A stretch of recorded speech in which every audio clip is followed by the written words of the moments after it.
Para sembrar el romero en casa, a la siembra la vamos a hacer en alguna bandeja que la vamos a perforar bien todo por abajo, pero para el caso del romero tomillo conviene que la perforemos todo alrededor por los costados y por arriba para que cualquier exceso de humedad se pueda ir. Vamos a usar tierra negra, la más común que tengas en casa, y por cada 2 partes de esta tierra le vamos a agregar una parte de arena para hacer toda una mezcla más suelta, que esto es lo que va a ayudar para que las pequeñas semillas del romero puedan germinar mejor. Y ahora en la bandeja la vamos a tratar de completar pasando un poquito más de la mitad de la bandeja para que nos quede todo el espacio libre por arriba. Y como son semillas muy pequeñas, a la siembra la vamos a hacer superficial, tratando de separarlas lo más posible, y si nos llegan a quedar muy juntas, con el dedo las podemos separar. Conviene que las tapemos con una fina capa de la tierra con la arena. Presionamos para que las semillas queden bien en contacto con toda la tierra y ahora las vamos a regar, tratando que el agua entre bien en toda la tierra para darle tiempo a que las semillas se hidraten bien. Si llegamos a ver que algunas semillas quedaron por afuera, las volvemos a cubrir y le hacemos otro riego más. Y después a la bandeja la vamos a tapar. Así como está, a este almácigo que acabamos de preparar, lo vamos a dejar en algún lugar que es mejor que le dé el sol de la mañana o el de la tarde. Todavía no es bueno que le esté dando el sol fuerte del mediodía, porque puede terminar elevando mucho la temperatura y esto va a afectar mucho al crecimiento.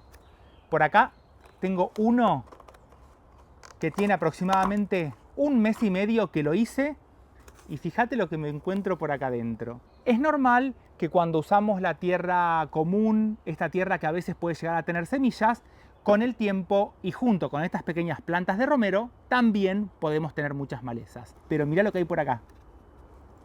Esas son las pequeñas plantitas de romero que ahora las vamos a trasplantar. Primero le voy a sacar estas malezas y por acá están las pequeñas plantas de romero. Fíjate cómo quedó esta tierra con la arena bien suelta y prácticamente está seca. Esto es lo que le gusta a la planta de romero para que pueda crecer bien. Y para trasplantarla en una pequeña maceta que esté bien perforada, la vamos a llenar con esta mezcla que hicimos antes, sin apretarla, y por acá vamos a sacar alguna de las pequeñas plantas. Con un tenedor lo vamos a clavar para mover bien toda la tierra, y como tiene esta mezcla de arena, sale mucho más fácil. Perforamos bien el sustrato y la vamos a trasplantar. Con cuidado vamos presionando, y si llega a tener algún pequeño brote como este, lo vamos a dejar afuera. Y después nos queda regarlas para que las raíces queden bien en contacto con toda la tierra. Siempre tenemos que ver que el agua se vaya rápido. Y así como están, las vamos a dejar en algún lugar que reciba el sol de la mañana o el de la tarde, para que las plantas se vayan acostumbrando poco a poco a todo este nuevo ambiente. Y con este tamaño las vamos a volver a regar cuando estemos tocando toda la tierra y esté seca. Y si en casa llegamos a tener alguna planta de romero que empezó a florecer, para cosechar las semillas, primero vamos a esperar a que se caigan los pétalos de todas las flores. Por atrás van a quedar como 2 pequeñas hojitas que por adentro van a estar las semillas. Al principio van a ser de color verde, y para asegurarnos cosechar las semillas cuando están maduras, tenemos que esperar a que estas 2 pequeñas hojas se sequen, se pongan de color marrón, y si las vemos por adelante, las semillas van a estar más oscuras. Así nos vamos a asegurar tener semillas con mucho mejor poder germinativo. Te mando un saludo grande. ¡Chau!